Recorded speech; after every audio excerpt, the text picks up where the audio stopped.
السلام علیکم جی، میں ہوں فیض سلطان اور آپ دیکھ رہے ہیں ہمارا یوٹیوب اور فیس بک چینل۔ امید کرتے ہیں کہ آپ سب خیریت سے ہوں گے۔ دوستو، آج میں موجود ہوں سلطان قطب الدین ایبک کے مزار پر۔ آپ کو اس ویڈیو میں بتائیں گے کہ کیسے غلاموں کی منڈی میں 2 دفعہ بکنے والا بالآخر سلطان دہلی بنا۔ اس ویڈیو میں ہم آپ کو اس کے مقبرے کی سیر بھی کروائیں گے اور ساتھ ساتھ کچھ تاریخ بتائیں گے کہ کیسے ترکستان کا یہ غلام بعد میں ہندوستان کے اوپر راج کرتا رہا۔ تو آئیے ویڈیو کا آغاز کرتے ہیں۔ قطب الدین ایبک شہاب الدین غوری کا وفادار غلام اور جرنیل تھا۔ قطب الدین سلطان شہاب غوری کو کیسے ملا، آئیے آپ کو یہ بتاتے ہیں۔ دوستو، ایک سوداگر نے اسے ترکستان سے نیشا پور لایا اور بچپن ہی میں اسے قاضی فخر الدین، جو کہ حضرت امام ابو حنیفہ رحمۃ اللہ علیہ کی اولاد میں سے تھے، ان کے ہاتھوں فروخت کر دیا۔ قاضی فخر الدین نے ساری عمر قطب الدین کو اپنے سے جدا نہ کیا اور اپنے بیٹوں کے ساتھ نہ صرف پالا بلکہ ان کی تعلیم و تربیت بھی خود کی۔ لیکن جب قاضی صاحب کی وفات ہو گئی تو ان کے بیٹے نے قطب الدین کو سوداگر کے ہاتھ فروخت کر دیا۔ اس سوداگر نے قطب الدین کو تحفے کے طور پر سلطان شہاب الدین غوری کی خدمت میں پیش کیا۔ سلطان شہاب الدین غوری بطور انعام بہت ساری رقم اس سوداگر کو دی اور قطب الدین کو قبول کر لیا۔ قطب الدین کے ہاتھ کی چھوٹی انگلی کٹی ہوئی تھی، اسی لیے بادشاہ اور درباریوں نے اسے ایبک کے نام سے پکارنا شروع کر دیا اور یہ لقب رفتہ رفتہ اس کے نام کا جز بن گیا۔ قطب الدین ایبک بے حد سلیقہ اور خلوص سے بادشاہ کی خدمت کرتا رہا، جس کا نتیجہ یہ ہوا کہ یہ تھوڑے ہی دنوں میں بادشاہ کے دل میں گھر کر گیا۔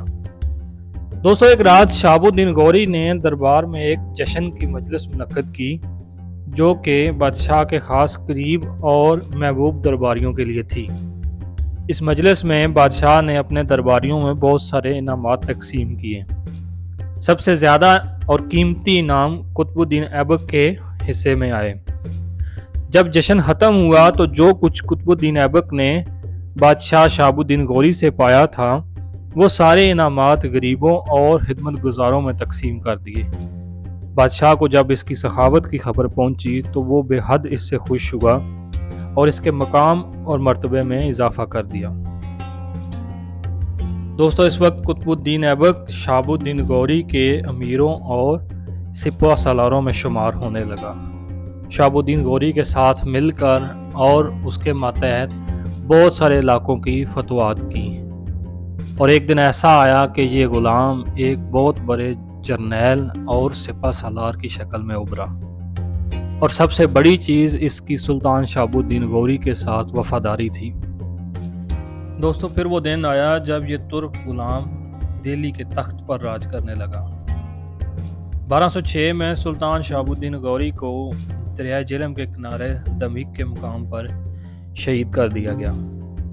اس کی شہادت کے بعد اس کے امیروں اور سپہ سالاروں پر مشتمل ایک مرکزی مجلس شورا نے بامی مشاورت سے سلطان قطب الدین ایبک کو اس کا وارث چنا۔ آپ کہہ سکتے ہیں کہ دہلی کی سلطنت میں یہ پہلا حکمران تھا جو مکمل طور پر خود مختار تھا، جس نے اپنی حکمرانی کے لیے کوئی قتل و غارت یا کوئی خون خرابہ نہ کیا، بلکہ ایک مکمل طور پر بامی مشاورت اور جمہوری طریقے سے اس کو تخت کا وارث چنا گیا۔ دوستو، اپنے دور حکومت میں سلطان قطب الدین ایبک نے غوری سلطنت کی حدود کو بڑھایا اور بہت ساری فتوحات کو اپنے نام کیا۔ 1210 میں قطب الدین ایبک لاہور میں ایک چوگان کا کھیل کھیل رہے تھے، جو کہ پولو کی طرز کا کھیل ہوتا تھا، کہ اس دوران وہ گھوڑے سے گرا اور یہی وجہ جو ہے اس کی موت کا سبب بنی۔ 1210 میں اسے انارکلی بازار میں ایبک روڈ پر دفن کیا گیا۔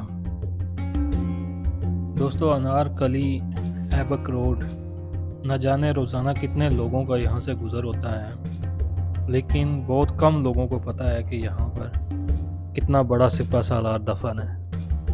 سلطان قطب الدین ایبک، جس کی آواز اور گن گرج لاہور سے دلی تک جاتی تھی، لیکن آج اس کا مزار تنہائی اور خاموشی کا شکار ہے۔